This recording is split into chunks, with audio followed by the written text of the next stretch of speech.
Hey guys, and welcome to another episode on Northwoods Exploration. As always, my name is Jeremy, and in today's episode, we are going to talk about 3 differences that all Glock pistols share.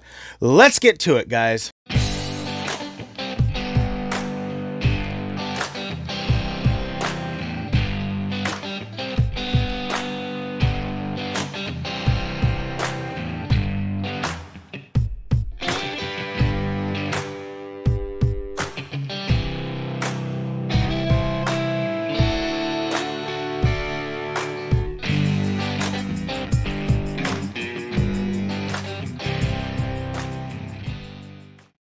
Alright guys, so as I mentioned, in today's video we are going to discuss 3 differences that all Glock pistols share. And really, I guess what I would consider the first part of this video, where we discussed 3 similarities that all Glock pistols share. The same 2 disclaimers do apply. Number 1, all of the pistols that I'm going to demonstrate in this video have been properly safety checked. They are all unloaded. There is no ammunition in the room. The mags are not in the guns. And all of these weapons are inert. Safety checks done ahead of time. No worries, everything is okay. The second disclaimer that I will say about this video is that if you are not very new to pistols, if you are very well experienced with pistols, especially Glock pistols, some of this information may be a little old hat to you.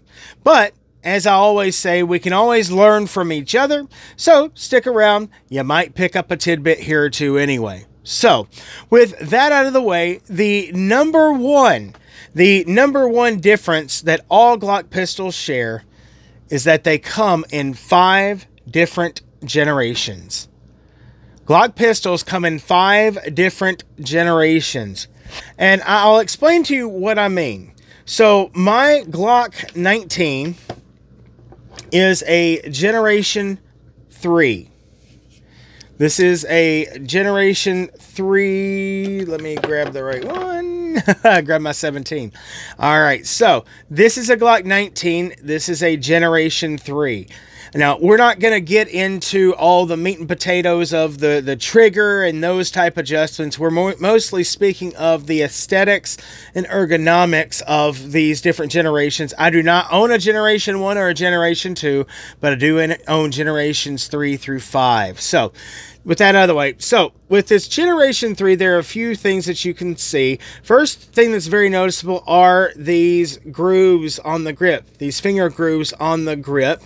You also see this particular texturing, and on a Generation 3, it does not allow for an adjustable or expandable back strap. Now keep that in mind, because that's kind of a big deal moving forward. On a Generation 4, which this is what my Glock 21 45 ACP is. So you see that we still have the finger grooves here. Let me point it. Yep, there we go. Finger grooves here. We do see a different texturing, and I think one of the biggest differences with the Generation 4 is that you do have the variable back strap. So this came with the backstrap that you saw, similar to what is on my Glock 19, and I ended up putting this extended beaver tail backstrap on this gun. It just gives me a little higher purchase, better grip, and so with Generation 4 they started allowing for the adjustable backstrap. And that's when you get to Generation 5, which is what my Glock 17 is. Now, the biggest difference that you see here is that the finger grooves are gone on the Gen 5. Similar grip pattern on the pistol, but then you also still have the adjustable backstrap. Like I said, I changed this one out. I wanted the beaver tail because I wanted a little higher purchase, a little better grip on the gun. That just fits my hand better. And so when you go in to buy a Glock, they may ask you, well, what generation are you looking for? Well, there's Generation 1 through 5, and I think Generations 3 through 5 are still in production with Glock. They may have ended Generation 3 this year. I'm not sure off the top of my head. For those of you that know, comment below, correct me if I'm wrong about that, but I think that they still have Generations 3 through 5 running right now. But if you go in to buy one, they may ask you, hey, what generation are you looking for? Well, there's Generation 3 through 5 in production, so just be ready for that. So, the number 2 Number two difference that all Glocks share is that they come in a very broad range of calibers. They come in a very broad range of calibers. Now, for those of you that are old hat to pistols, especially Glock pistols, you may wonder, well, why in the world am I mentioning this? Well, if you want to take Hollywood's advice, when Hollywood shows a Glock, what caliber and what model do they usually show? Well, they show a Glock 17 is what they usually show. So most people, especially if they are uninitiated to the ways of Glock, when they think about a Glock pistol, most likely they're probably envisioning a Glock 17. And so, you know, someone that doesn't know about Glocks, doesn't know about pistols, may think if they just go in and say, well, I want to buy a Glock pistol. Well, what caliber do you want? Well, I don't know. I just want a Glock. You think that's absurd, but I guarantee you, if any of you are watching this that are gun shop owners or you work at a gun shop, I guarantee you've probably had that happen. So it's important to know when you go in to look for a Glock pistol, that Glocks come in a very broad range of calibers, anything from 380 to 9mm to 40 Smith & Wesson, 45 ACP, 10mm. I think there's even a 357 SIG that's in there somewhere, if my memory serves me correctly. So you have all of these different calibers. So don't go in and just ask them for a Glock. Have a caliber in mind. And this leads to number 3 on this list of differences that all Glock pistols share, and that is that they come really in 4 different sizes. They come in full size, they come in compact, subcompact, and then single stack. Hi, it's Future Me, making a quick amendment to this video.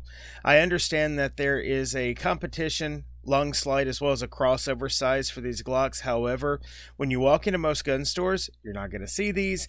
Also, when people are looking for Glock pistols, most of the time they're looking for full size, compact, subcompact, or single stack. So just covering all my bases. Anyway, back to the video. Now, I can demonstrate all of these. For example, a Glock 17 is a full-sized 9mm pistol. The compact version of this is going to be a Glock 19. A little bit smaller, but basically exact same design. Now, I don't have the Glock 26, but I will throw a picture up here now of a Glock 26, so you see the difference in size. And then I think we would be completely remiss if we did not include the single stack, such as the Glock 43X. You see how small that is versus if I grab the full size. Well, let's look at the full size 45. I know this isn't apples to apples, but you see the difference in size. Even with a Glock 19, that was a Glock 21 45 ACP, that first one. That's a Glock 19. And then you have a Glock 17, the full size 9. So you see the differences. What I like about a single stack 9, it allows for pretty deep concealment, a very, very low profile carry. So what are the 3 differences? Well, the first difference is that they can come in really 3 of 5 generations, though Glock does have 5 generations total. But if you go in to buy one new, you're going to see most likely generations 3 through 5. And then you have a very broad array of calibers. That's number 2. Glocks do not come in just 9mm or 45 or whatever caliber you think of. So very broad array of calibers. And then third, they generally come in 4 sizes: full size, compact, subcompact, and then you have your single stack as well. All right, guys, so that's going to bring this video to a close. If you enjoyed the video, give us a like. Also, don't forget to subscribe and turn on the notification bell so you never miss a new upload whenever they come out. Also, guys, I appreciate the subscribers. Just want to throw that out there. Also, let me hear from you. If you have questions about this video or any thoughts or opinions, I would love to hear from you. I love the engagement. I try to answer all of the comments on my videos. And as always, you know, if you have any questions, like I said, put them below. And then I will get on here. I will answer them. Or if you have any video suggestions, especially in this series, let me know, because I'm all in the business of making these videos and getting the information out there for you guys to enjoy and to absorb. So that's going to be it for this video. And as always, come join the adventure, guys. Get out in the woods, enjoy nature, and I will catch you guys in the next video. Take care.